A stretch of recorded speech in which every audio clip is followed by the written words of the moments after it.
I'm the Oni Gino, and this is Talk Now, Think Later. And yeah, there's been a lot of rumblings about this big issue of a big publishing company and a really popular game that I've never really played, but I've heard a lot of good things about. And let's look at what's going on and let's see what's up. So yeah, I'm talking about Subnautica 2. Saga turns messy. Former devs sue Krafton as publisher accuses them of betrayal. Unknown Worlds co-founders and CEO left this month. This is super crazy. This article comes from the videogameschronicle.com. And I believe this has been going on for the past couple of days. Jason Schreier has, I think, just I guess dropped a bomb earlier today in Bloomberg, and about I guess like updates to this entire thing. But let's go ahead and read a little bit of this, and then we can talk about what's going on. So Subnautica 2's development changes have taken another dramatic twist, as former developers claim they're launching legal action against publisher Krafton, which has now accused them of abandoning the project. Last week, Krafton shared the surprising news that Unknown Worlds leadership had left the company, including CEO Ted Gill, co-founder and creative director Charlie Cleveland, and co-founder and technical director Max McGuire. I believe they are the original Subnautica creators. So no reason was given for the departures, nor statements from the departing leadership. But Krafton claimed that the Unknown Worlds trio had left despite its efforts to keep them involved in the game's development. So, Steve Papotis, previously CEO of Striking Distance, would take over as Unknown World CEO, it said. It was later confirmed that Krafton was delaying the release of Subnautica 2, which is the second most wished for upcoming game on Steam, to 2026. A Bloomberg report alleged that Krafton had made the decision months before it was due to pay a $250 million bonus to the development team, which leadership had planned to share with the studio's employees of around 100. So, the sequel's delay was against the wishes of the studio's former leadership, it's claimed, and by delaying the game into next year, the company is now unlikely to hit the targets, which would trigger the payout. Yeah, smelling something fishy there. Responding to the Bloomberg's reporting from Jason Schreier here, Kraft issued another statement on Thursday. Okay, so it's not today, it was Thursday, claiming that the delay was not influenced by any contractual or financial considerations, but instead to improve the game, contradicting a social media post by Subnautica 2's former director claiming that it was ready for early access release. Furthermore, Krafton's new statement accused the former leadership team of abandoning their responsibilities in order to work on other projects, including a film, which it said led to delays for the game, and claimed that 90% of the $250 million payout was allocated to the three execs. So that's what Krafton says. Krafton believes that the absence of core leadership has resulted repeated confusion in direction and significant delays in the overall project schedule.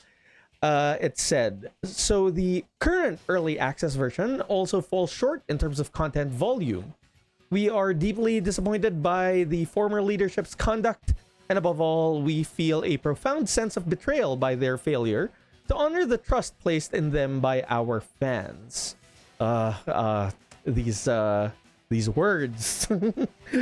On Friday, the drama deepened as former creative director Cleveland claimed the former Unknown Worlds leadership had filed a lawsuit against Krafton, suing a multi-billion-dollar company in a painful public possibly protracted way was certainly not on my bucket list, he wrote. But this needs to be made right. Subnautica has been my life's work, and I would never willingly abandon it or the amazing team that has poured their hearts into it. So then, in one final twist, a selection of confidential slides showing Subnautica 2's development progress leaked online, suggesting that its content had been downsized due to missed deadlines. In an unprecedented move, Krafton published a press release soon after the leak, confirming the documents are indeed real. So given these circumstances, Krafton has determined that transparent communication is necessary and has chosen to confirm the authenticity of the document. I think this is on Reddit. It said, Krafton believes that minimizing speculation and ensuring accurate communication with players must take precedence. According to the Bloomberg journalist Jason Schreier, former employee's lawsuit against Krafton is for breach of contract. Oh, quite a lot to unpack there.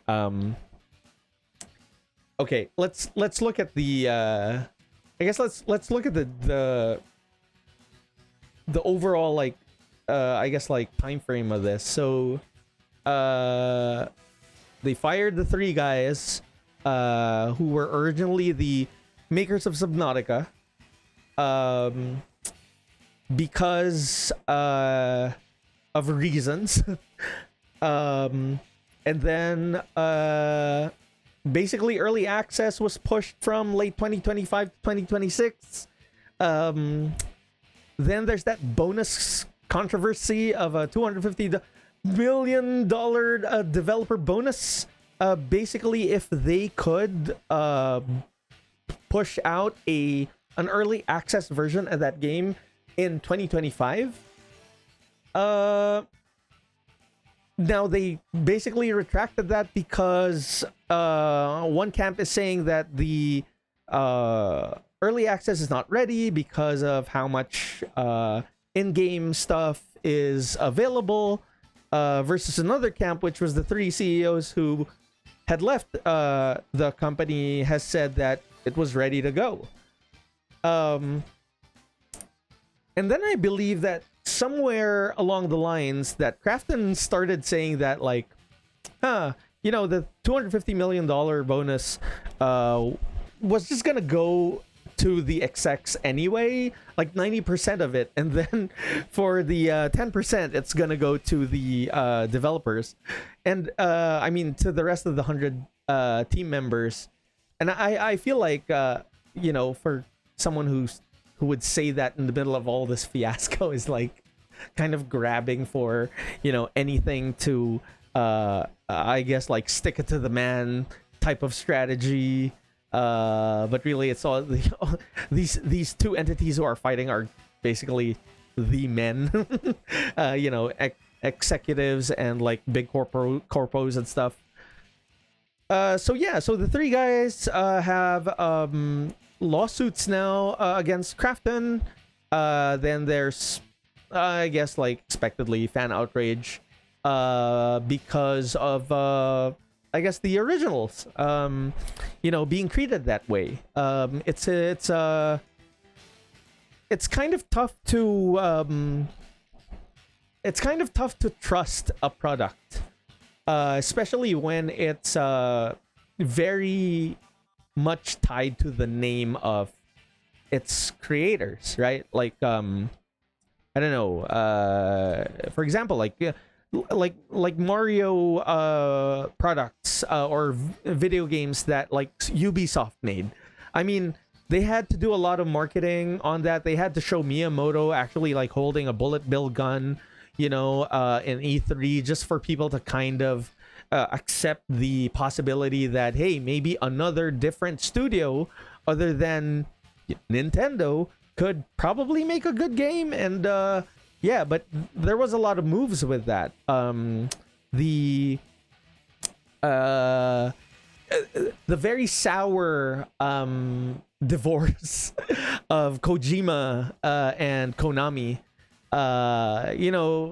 makes the entire Metal Gear future very shaky, especially for fans or for non-fans, because like, you know, Kojima's name is super closely tied to that name. I'm not saying that, you know, it's not going to be a good game, because it's not only Kojima that made that game. There's, you know, a ton of people, a ton of really good, talented people have made, you know, the best experiences for the Metal Gear franchise. But yeah, but the name is always stuck on that franchise, and sadly, until I guess like Konami gets the trust of the public that, you know, Metal Gear is in good hands with people we don't really know, it's gonna be quite tough, right? So I can't really blame the audience here of, you know, having fan outrage. It's they've been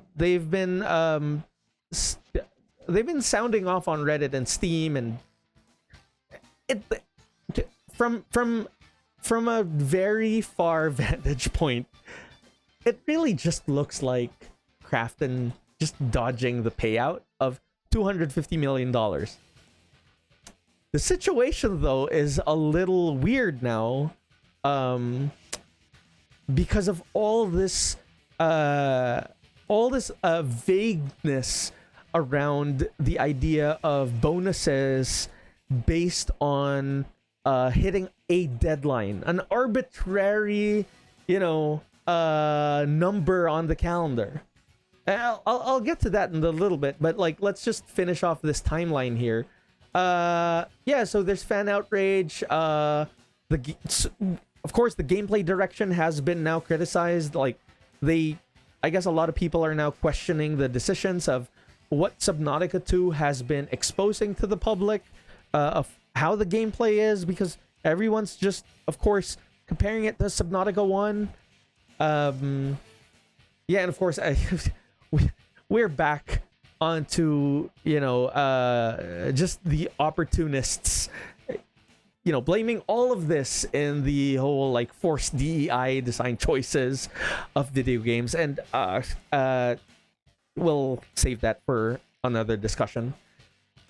So, you know, what's the problem here? Yeah, it's like I said, like bonus structures, how they work in game development, and even in different corporate structures. You put that on rather than put it on the actual quality of the product that your employees create, you put that on an arbitrary number on the calendar, and then there's this entire kind of like dance of vagueness around like, what does it mean for it to be ready on 2025? What does it mean to, you know, clearly hit early access, right? Like, what does early access mean for, you know, the Subnautica game being played by, you know, players that would give them a lot of feedback, stuff like that. And why is it on 2025? Why not early 2026? Why not 2027? What's like all of this stuff. It's also very weird here that this is a big chunk of money, man. Just for 3 guys, and honestly, for 100 people, this is a big chunk of money.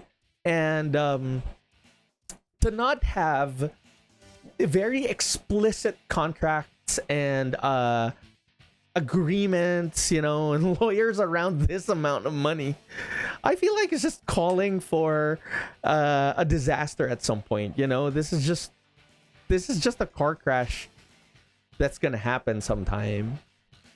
Yeah, so I guess everybody doesn't know basically what they're trying to achieve, what the goal is, what the goalposts are. You know, like Krafton has a different definition and idea of what early access is versus you know, the trio's idea of early access.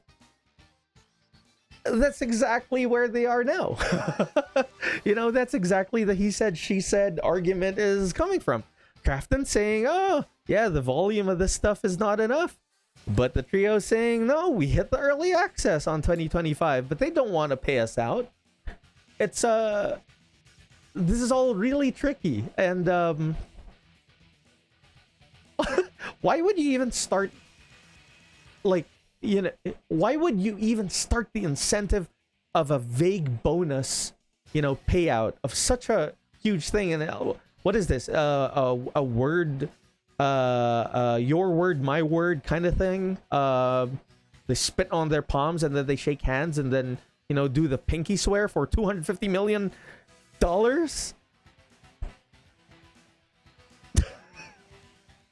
I think we see this a lot. This is not the first time that these things happened. I think, like, for example, back in like big Call of Duty days, like Infinity War, they had like they had that stuff of the corporation dodging payouts, massive royalties for the actual like executives, and then like they would talk about it as if it's like yeah, because we're not paying them out because of insubordination, stuff like that. Please look it up, fact check whatever I'm saying, but like the point is that like it's all of this stuff around bonuses and around promises and around like date based and like time based deadlines are just, it's crazy. Look at Bungie, the Destiny bonuses tied to Metacritic scores again. So if it's not the date, it's arbitrary scores. I mean, like very good games like Monster Hunter Wilds, Astral Chain, what else have been review bombed on Metacritic. There's a lot of stuff. It's not a thing that both parties, like the company and the development team, can police themselves so that the entire agreement is fair for the two parties. It's basing it upon these variables that are arbitrary and cannot be predicted at all. So it's or can't be measured properly, like Metacritic. Like, come on, somebody doesn't like a font of a game and they're just gonna give it like a 0 score. What? Or exactly like Astral Chain. People gave Astral Chain a really low score just because it was a Switch exclusive.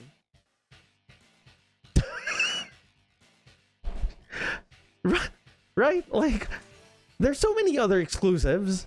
Why didn't they give Mario, a 0 score? Why didn't they give like God of War a 0 score and we can't play it on a Switch? Right? Like, the Metacritic is, there's no rhyme or reason of how games are scored that way, and even basing it on professional journalism scores, it's all of this is still subjective. Yeah, it's the long debate of how do you grade a game. Right? Like even the price of the game, is it worth it if it's a 10, or is it still worth it if it's a 2 or something? Crazy. Yeah, I mean, like, it's not just in video games. Like Theranos has all of this like a bonus stuff promised to their employees. Of course, Theranos was a big scam anyway. And then Hollywood does this with the production teams of like, let's look at the opening box office weekend, stuff like that. It's yeah. And then it's just that, right? Like, there's just that assumption that like if a thing opens well on an opening weekend, then it means it's good. There's so many variables there, right? Like what? The pandemic, or streaming services, or just probably the new generation doesn't like the idea of theaters anymore. Who knows? So much, and like money is so important for these people who are working hard that like you put all of that and gamble it on something that you can't measure enough, or I guess you can't defend enough when or if it actually hit what the company wanted to. So honestly, like there are also really good examples of people not doing this, and also and companies winning people's hearts. Just was it a couple of years ago? Larian Studios, Baldur's Gate 3. Won the Video Game Awards as Game of the Year. Even if I wanted Tears of the Kingdom to win. But I heard it was really good. The early access was amazing. They had really good like communication with their fans. And you know, that led to even better a better experience of that product. And they didn't use like arbitrary incentives to, you know, make a game good. They basically like let it mature in its own pace, you know, and they had full ownership to like the quality of that stuff. It's not like, you know, I guess for all of us who are just like, you know, in the daily grind of working for a company where we don't really like have any kind of passion or you know, I don't know, love or whatever feelings for the product of that company. A lot of these developers really like pour their hearts into this, and they don't even get healthcare. You know, so I guess like there's so many good examples, like Supergiant Games, like all their really good games right now. Like, you know, like from Bastion to Hades. Now we have Hades 2, and it's like, you know, like it's critically acclaimed and everyone loves it. Valve having flat structures. We're not hearing like these like random incentives from, you know, Valve's corporate ladders and stuff. I'm not saying like all these corporations are good or they don't do this stuff. We're just like focused on the idea of bonus based incentives. The bonuses aren't clear. These are not clear agreements. And you know, if they base it on even your performance can be very, very subjective to whoever's managing you. I guess that's exactly why I'm here, and I'm not there anymore. I'm not in tech anymore because I hate that. Finally Nintendo, right? Nintendo like, oh, I'm sorry, we're delaying games, but we're gonna give you really good games. Look, Metroid Prime 4, delaying. You know, they bowing in front of the TV saying sorry that they have to like redo everything from scratch. And now everybody's so excited for Metroid Prime 4, and yeah, hey, it's great, man. That's great. Yeah, it's very clear for a lot of these companies. And it's been working. So I don't know why other companies are still trying to do this like very sleazy, you know, way of incentivizing people to work more and work harder and, you know, give their heart out for the family of the corporation. I hate it. I just hate corporations now. What do you guys think? Are deadlines good? Of course something needs to get out there, right? Like, of course something needs to be finished enough and, you know, should be published so that people can actually enjoy it, right? But how do you get there? How do you get to an agreement with, you know, your bosses, your publishing your publishing management group, and then your corporation, your team, your creative directors, and, you know, your owners, CEOs, everybody.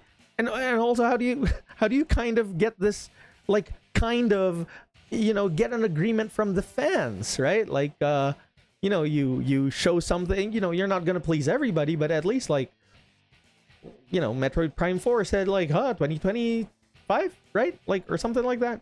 Yeah, they would show a date, and they would get data, from whatever, right? Like from the internet. At least that's something more measurable than saying like, make that game playable by Christmas. That's what happened to E.T. Yeah, tell me what you think down in the comments. We should really, talk more about this stuff because the people who are really affected by this are the people who create the things that we love. So, yeah. I'm the Only Gino, and this has been TNTL. Don't forget to like and subscribe and get your video game content for your background noise needs.